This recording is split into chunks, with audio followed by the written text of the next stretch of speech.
አንድ አምላክ በሚሆን በአብ በወልድ በመንፈስ ቅዱስ ስም ሚያዝያ 22 በዚች ቀን ከግብፅ ደቡብ ከአብክ አውራጃ ከወሪን ከተማ የከበረ አባት ይስሐቅ አረፈ። የዚህም ቅዱስ የአባቱ ስም አብርሃም የእናቱ ስም ሶስና ነው። ታናሽም ሆኖ ሳለ እናቱ ሙታ ብቻውን ያለ እናት አባቱ እያሳደገው ኖረ። ጥቂትም ባደገ ጊዜ የአባቱን በጎች የሚጠብቅ ሆነ። አባቱም ሌላ ሚስት አገባ። በዚያ ወራትም ታላቅ ረሃብ ሆነ። የአባቱ ሚስት ትጠላው ነበረ፣ ከጥቂትም በቀር እንጀራ አትሰጠውም። ያንንም ሁልጊዜ ለእረኞች ሰጥቶ እርሱ ግን እስከ ምሽት ይጾማል። ምሳውን ለእረኞች እንደሚሰጥና ሁልጊዜ እስከ ምሽት እንደሚጾም አባቱ ሰምቶ እውነት እንደሆነ ሊያይ ወደ እርሱ ሄደ። ቅዱሱ ሕፃን የአባቱን መምጣት አውቆ በልብሱ 3 ጭቃድ ቦልቡሎ አሰረ። እንደታሰረ በሚያየው ጊዜ ለአባቱ አምባሻ እንዲመስለው ብሎ ነው። አባቱን በመጣ ጊዜ ልጁን ልብስ ፈቶ አየ። አምባሻም ሆነው አገኛቸው። የነገረውንም ሰው ምግቡን ለእረኞች ከሰጠ በዛሬቱ ቀን ይህ አምባሻ ከወዴት ተገኘለት ብሎ ጠየቀው። እርሱም በእውነት ሰጥቷል አለ። ሌሎችም ብዙዎች መጥተው በዚህ ነገር ምስክሮች ሆኑ። አባቱም አደነቀ፣ እግዚአብሔርንም አመሰገነ። ይህም ባደገ ጊዜ አባ ኤልያስ ወደሚባል ሰው ሂዶ መንኩሶ በዚያ እየተጋደለ ብዙ ዓመታት ኖረ። አባ ኤልያስም ባረፈ ጊዜ በርኑግ ወደሚባል ገዳም ሄደ። ስሙ ዘካርያስ ከሚባል አረጋዊ ዘንድ በታላቅ ግርል ተጠምዶ ኖረ። አባቱም ያገኘው ዘንድ በአገሮች ሁሉ ይዞር ነበረ። በዚህም በበርኑግ ገዳም ባገኘው ጊዜ ከእርሱ ጋር እንዲመለስ አባቱ ለመነው፣ አይሆንም አለ። አባ ዘካርያስም ከአባቱ ጋር ይሄድ ዘንድ እስከሚያርፍም ከእርሱ ዘንድ እንዲኖር አዘዘው። ይህ ቅዱስም ከአባቱ ጋር ሄዶ እስከሚያርፍ ድረስ ከእርሱ ዘንድ ኖረ። አባቱም ባረፈ ጊዜ አባቱ የተወውን ገንዘብ ሁሉንም ለድሆችና ለምስኪኖች ሰጠ። ከከተማውም ጥቂት ራቅ ብሎ ለራሱ ታናሽ ማደሪያ ሰራ። በሰላም እስከሚያርፍባት ቀን ድረስ ያለማቋረጥ በበጎ ገድል በጾም በጸሎት በስግደት ኖረ። ባረፈም ጊዜ በመልካም ቦታ ኖሩት። ከዚያም ተሰወረ። ከብዙ ዘመናትም በኋላ እግዚአብሔር ሊገልጠው ወዶ በመቃብሩ ላይ መብራት ሲበራ እህል ለሚያጭዱ ሰዎች 3 ቀን ያህል ታየ። ሊያዩትም ወደ ቦታው ሲደርሱ ያ መብራት ከእርሳቸው ይሰወራል። በሁሉ ዘንድ እስቲሰማም እንዲሁ ሆኖ ኖረ። ከዚህም በኋላ በመቃብሩ ላይ እያበራ ያ መብራት ደግሞ ታያቸው። ሥጋውን በዚያ እንዳለ ሁለተኛ በሕልም ነገራቸው። ምዕመናንም አክብረው በግመል ጭነው ወደ አገሩ መካከል ወደ ሆሪን ወሰዱት። ነስሪን ከሚባል አገር መካከል ሲደርሱ ግመሉ በዚያ ተንበረከከ። እንዲነሳም መቱት። መነሳትም እምቢ አለ። መኖሪያው በዚያ ይሆን ዘንድ እግዚአብሔር ፈቃድ እንደሆነ አወቁ። በዚያም በስሙ ቤተ ክርስቲያን ሰርተው ሥጋውን በውስጧ አኖሩ። ከእርሱም ብዙ ድንቆች ተአምራቶች ተገለጡ። ለእግዚአብሔርም ምስጋና ይሁን፣ በረከቱም ከእኛ ጋር ለዘላለሙ ትኑር አሜን።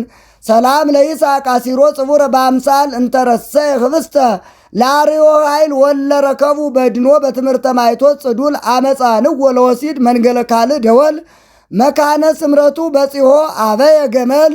በዝችም ቀን የከበረ አባት የእስክንድርያ ሊቀ ጳጳሳት ለአባቶች ሊቃነ ጳጳሳትም 19ኛ የሆነ ለእስክንድሮስ አረፈ። ስለ እርሱም ሐዋርያዊ አባት አትናቴዎስ እንዲህ አለ። አባቴ ለእስክንድሮስ ተቀምጦ ወንጌልን አያነብም፣ ቁሞ ያነባል እንጂ ከእርሱም ጋር ብርሃን አለ። ሁለተኛም ስለ እርሱ ሲናገር ወደ እርሱ እመምኔቶች መጥተው በእኛ ዘንድ 7 ቀን የሚጾሙ ደናግል አሉ፣ በእጆቻቸውም ምን ሥራ አይሰሩም ብለው ነገሩት። እርሱም እህቶቼ ሆይ እኔ 2 ቀን እንኳ ከቶ አልጾምኩም፣ ፀሐይ እስከሚገባም ቆይቼ አልበላውም። በልክ እበላለሁ፣ በልክም እጾማለሁ፣ በልክም በመጠንም እሰራለሁ።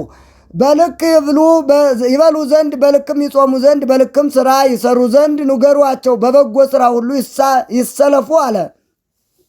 የዚህም ቅዱስ ወላጆቹ ደጎች ምዕመናን ናቸው። እርሱም በቤተ ክርስቲያን አገልግሎት ውስጥ ሆኖ ከታናሽነቱ ጀምሮ በውስጡ አደገ። አባ መክሲሞስ አናጉንስጢስነት፣ አባ ቴዎናስ ዲቁና ተፍጻሜተ ሰማዕት ቅዱስ ጴጥሮስ ቅስና ሹመውታል። እርሱም ከታናሽነቱ ጀምሮ ንጹሕ ድንግል ነው። አባ ጴጥሮስ በሰማዕትነት የሚሞትበት ጊዜ ሲቀርብ በግዞት ላይ ሳለ ይህ ለእስክንድሮስ እና አኪላስ ከውግዘቱ ይፈታው ዘንድ ስለ አርዮስ ወደ እርሱ ገብተው ለመኑት። ስለ እርሱ አባ ጴጥሮስን ይማልዱት ዘንድ ሁለቱን ለምኗቸዋልና። አባ ጴጥሮስ ግን በውግዘት ላይ ውግዘትን ጨመረበት። እንዲሁም ብሎ ነገራቸው። የክብር ባለቤት ጌታዬ ኢየሱስ ክርስቶስ የተቀደደ ልብስ ለብሶ ተገለጸልኝ። ልብሴን አርዮስ ቀደዳት አለኝ። ይህም የባሕርይ አንድነቴን ለያት ማለት ነው። ውግዘቱንም እንድጨምርበት እርሱ አዘዘ። ደግሞ እንዲገለጥላቸው አኪላስ ሊቀ ጵጵስና እንዲሾም ከእርሱ በኋላ ለእስክንድሮስ እንደሚሾም አርዮስን እንዳይቀበሉት በምንም ስራው እንዳይተባበሩት አዘዛቸው። አባ ጴጥሮስም ምስክርነቱ በፈጸመ ጊዜ አኪላስ ሊቀ ጵጵስና ተሾመ። የአባት ቅዱስ ጴጥሮስንም ትእዛዝ ተላልፎ አርዮስን ከውግዘቱ ፈታው፣ ቅስናም ሾመው። ስለዚህም አኪላስ በመንበረ ሲመቱ ያለ 6 ወር አልኖረም፣ በድንገት ሞተ። ከዚህም በኋላ የአባት ለእስክንድሮስ ሊቀ ጵጵስና ተሾመ፣ በመንበረ ሲመቱ ላይ ተቀመጠ። አርዮስንም ከወገኖቹ ጋር አውግዞ አሳደደው። የሀገር ታላላቆችም ከሕዝቡ መጡ፣ ከውግዘቱ እንዲፈታውም ለመኑት። በውግዘት ላይ ውግዘትን እንዲጨምርበት እንጂ እንዳይፈታ አባ ጴጥሮስ እንዳዘዘው ነገራቸው። ከዚህም በኋላ አርዮስ ወደ ንጉሥ ቆስጠንጢኖስ ሂዶ በግፍ አወገዘኝ ብሎ ለእስክንድሮስን ከሰሰው። ስለዚህ ንጉሥ 318 የከበሩ አባቶችን በኒቅያ ከተማ ሰበሰበ። ይህም አባት ለእስክንድሮስ ተመርጦ ለጉባኤ ሊቀመንበር ሆነ። አትናቴዎስም ጸሐፊ ነበር። አርዮስንም ተከራክረው ክህደቱን ግልጽ አደረጉ። ስለ ጌታችን ኢየሱስ ክርስቶስም ከአባቱ ከአብ ጋራ ከሕይወቱ ከመንፈስ ቅዱስ ጋርም በመለኮቱ ትክክል እንደሆነ አስረዱት። ከክህደቱ ባልተመለሰ ጊዜ አውግዘው ለይተው ከቤተ ክርስቲያን አሳደዱ። በአንድ ቃልም ጸሎተ ሃይማኖትን ከአባቶች ጋር ሰሩልን። ደግሞ በእርሳቸው ቤተ ክርስቲያን ለዘላለም የምትመራባቸው 20 ቀኖናን ሰርተው ወሰኑ። ከዚህም በኋላ ይህ አባት ለእስክንድሮስ ወደ መንበረ ሲመቱ ከድል ጋር ተመለሰ። በበጎ አጠባበቅም መንጋውን ጠበቀ። በወንጌላዊ ማርቆስ መንበርም 17 ዓመት ኖረ።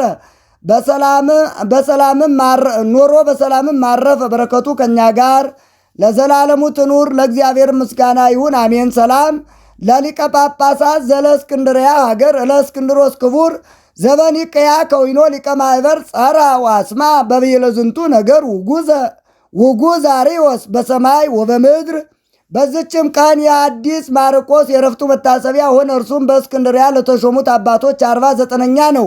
ይህም አባት ከእስክንድርያ ሀገር ነው። እርሱም በሥራው ሁሉ ቅድስናውን ጠብቆ ኖረ። የተማረም አዋቂ ሆነ። ለወንጌላዊ ማርቆስም በስም 2ኛ ነው።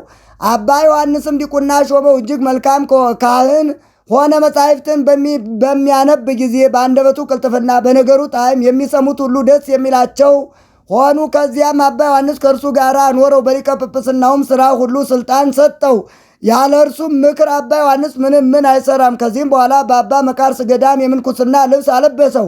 በዚያች የምንኩስና ልብስ በለበሰባትም ቀን ከቅዱሳን አረጋውያን አንድ ጻድቅ ሰው መጥቶ በእርሱ ላይ እንዲህ ብሎ በሕዝብ ፊት ይህ ስሙ ማርቆስ የሚባል ዲያቆን በአባቱ በወንጌላዊ ማርቆስ ወንበር ሊቀመጥ አለው ብሎ ትንቢት ተናገረለት።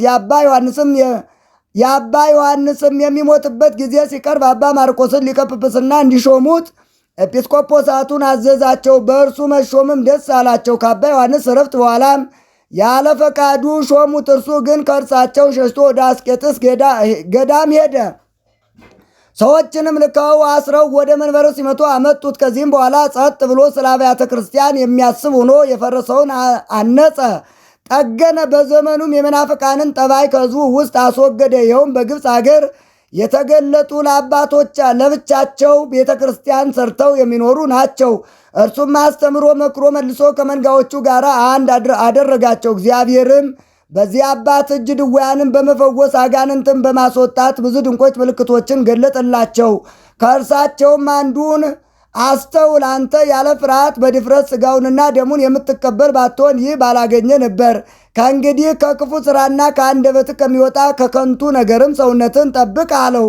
በዘመኑም በምዕራብ ያሉ እስላሞች የሸጧቸው ዘንድ ብዙ ክርስቲያኖችን ከሮም ግዛት ውስጥ ማርከው ወደ እስክንድርያ መጧቸው። ይህም አባት እጅግ አዘነ። ከየገዳማቱና ከምዕመናን ብዙ ገንዘብ ለምኖ ከእስላሞች እጅ በ30,000 የወርቅ ዲናር ዋጃቸው። የነፃነትም ደብዳቤ ጽፎ ነፃ ወጣቸው። እንዲህም አላቸው፣ ወደ አገሩ መመለስ የሚሻ እኔ ስንቅ ሰጥቼ አሰናብተዋለሁ። ከኔ ጋር መኖር የሚሻም ካለ እኔ ጠብቀዋለሁ አላቸው። የተመለሱ አሉ፣ ስንቅ ሰጥቶም ያሰናበታቸው አሉ። ከእርሱ ዘንድ የቀሩትንም ጠበቃቸው፣ አጋባቸውም።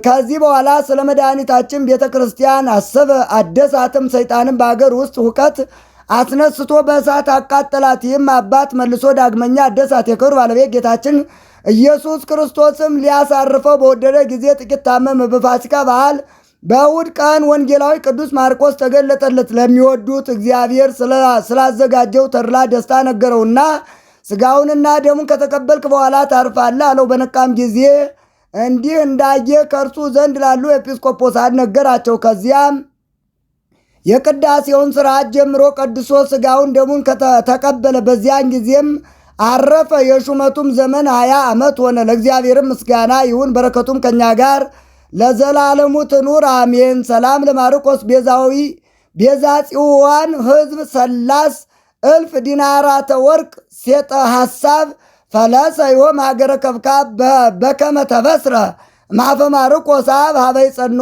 እሴት ወድልው አስ። በዝችም ቀን የከበረ አባት አባ ሚካኤል የእስክንድርያ ሊቀ ጳጳሳት አረፈ። እርሱም ለአባቶች ሊቃነ ጳጳሳት 53ኛ ነው። ይህም ቅዱስ ጻድቅ መንኩሶ በአስቄጥስ በቅዱስ ዮሐንስ ገዳም አበምኔት ሆኖ ተሾመ። ከዚያም ያለ ፈቃድ ወስደው በግድ ሊቀ ጵጵስና በእስክንድርያ ሀገር ላይ ኅዳር 24 ቀን ሾሙት። በሊቀ ጵጵስናውም ሥራ ተጠምዶ የሚጋደል ሆነ። እንደ ሐዋርያትም አጠባበቅ መንጋውን ጠበቀ። ታላቁ ጾምም በደረሰ ጊዜ ወደ አስቄጥስ በዚያ ሊጾም ወጣ። ከመሾሙ በፊት በዚያ ገዳም ውስጥ በብሕትውና ሆኖ መጠመዱንና የቀድሞ መጋደሉን አሰበ። ወደ ጌታችን እንዲህ ብሎ ለመነ። አቤቱ እኔ በብቸኝነት መኖርን እንደምሻ አንተ ታውቃለህ። ለዝች ለተሾምኩባትም ሹመት ችሎታ የለኝምና የምትገባኝም አይደለችምና በይቅርታም ብዛት ነፍሴን ወስደህ ከዚህ ድካም ታሳርፈኝ ዘንድ እለምናለሁ። ጌታም ልመናውን ተቀበለ። ከዚህም ከፋሲካ በዓል በኋላም በፍቅር በአንድነት አረፈ። የሹመቱም ዘመን 2 ዓመት ከ5 ወር ነው። ለእግዚአብሔርም ምስጋና ይሁን፣ በረከቱም ከኛ ጋር ለዘላለሙ ትኑር አሜን። ሰላም ለሚካኤል እንተ በጽሐ መርሶ ምነውከት ወርሃ ተከውሶ ክብረ ዓለም ጸሊዎ ወበየ ዘተጳጵሶ በከመ ጸለየ ወአስተብቋ ያግህሶ እግዚአብሔር ዮም ተመጠወ ነፍሶ። በዝችም ቀን አባታችን ተክለ ሃይማኖት ከኢትዮጵያ ወደ ኢየሩሳሌም ወርዶ ከከበሩ ቦታዎችና ከሊቀ ጳጳሳት ከአባ ሚካኤል በረከትን ተቀበለ። የሁለቱ ቅዱሳን በረከትም ከኛ ጋር ለዘላለሙ ትኑር አሜን።